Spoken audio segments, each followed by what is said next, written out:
Halo semua, di sini saya akan menjelaskan tentang laporan praktikum yang berjudul Pengaruh Alelopati Beberapa Jenis Tanaman Terhadap Perkecambahan. Perkenalkan, nama saya Febri Zailena Manurung dengan NIM 2402076, Program Studi Agroteknologi, Institut Teknologi Perkebunan Pelalawan Indonesia. Yang pertama, latar belakang. Istilah alelopati pertama kali ditemukan oleh Hans Mollens tahun 1937. Alelopati berasal dari kata aleloen yang artinya saling dan pathos artinya menderita. Menurut Mollens, alelopati meliputi interaksi biokimiawi secara timbal balik, yaitu yang bersifat pengambatan maupun perangsangan antara semua jenis tumbuhan termasuk mikroorganisme. Yang kedua, rumusan masalah. Yang pertama, bagaimana kerja para praktikum ini? Yang kedua, bagaimana hasil pengamatan yang dilakukan? Yang ketiga, tujuan praktikum. 1. Mempelajari pengaruh alelopati dari beberapa jenis tanaman terhadap perkecambahan atau pertumbuhan tanaman. Yang kedua, mengetahui dampak yang ditimbulkan dari tanaman yang mengandung alelopati. 4. Alat dan bahan. Yang pertama, bagian akar atau daun alang-alang dan rumput teki. Yang kedua, biji tanaman yang cepat berkecambah, misalnya biji kacang hijau.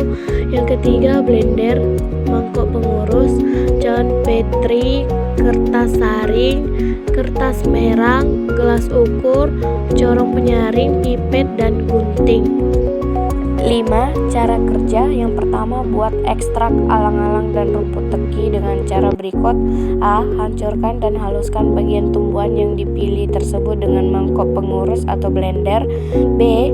Buatlah ekstrak bagian tumbuhan dengan air dengan perbandingan bagian tumbuhan adalah 1:7, 1:14, dan 1:21.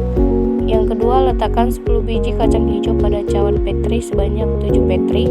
Yang ketiga, siram sebanyak 5 ml ekstra alelopati ke dalam cawan petri yang berisi biji kacang hijau. Yang keempat, amatilah perkecambahan biji-biji tersebut selama 1 minggu. Langkah kerjanya, yang pertama, siapkan alat dan bahan seperti rumput alang-alang, rumput teki, mangkok, gunting, blender, dan lain-lain. Gunting bagian batang daun rumput alang-alang dan rumput teki dipotong-potong kecil-kecil supaya muat di dalam blender. Kemudian di blender secara halus dan dimasukkan air sedikit demi sedikit dengan berbanding 1:7, 1:14, 1:21. Kemudian dipindahkan ke gelas pengukurnya. Kemudian dihitung lagi dan dimasukkan 10 biji kacang hijau tersebut ke dalam cawan petri sebanyak 10 biji ya guys. Kemudian diaduk-aduk. Yang keenam, pembahasan. Dalam persaingan antara individu-individu dari jenis yang sama atau jenis yang berbeda untuk memperebutkan kebutuhan-kebutuhan yang sama terhadap faktor-faktor pertumbuhan, kadang-kadang suatu jenis tumbuhan mengeluarkan senyawa kimia yang dapat mempengaruhi pertumbuhan jenis-jenis pohon lain dan juga kemungkinan dapat mempengaruhi pertumbuhan dari anaknya sendiri.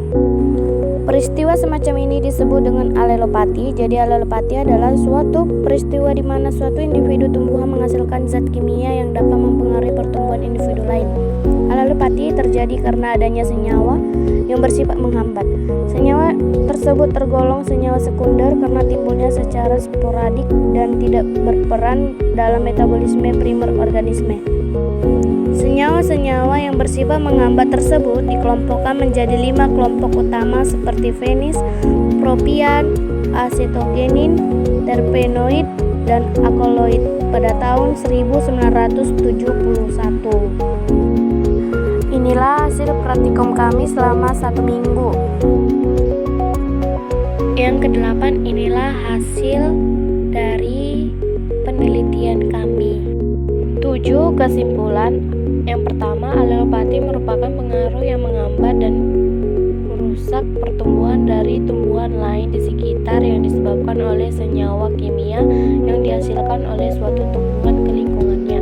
Kedua, faktor dalam perkecambahan meliputi tingkat kenakalan benih, ukuran benih, dormansi, dan penghambatan perkecambahan.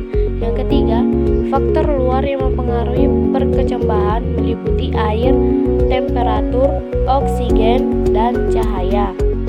Yang kesembilan, daftar pustaka. Sekian dari saya, terima kasih.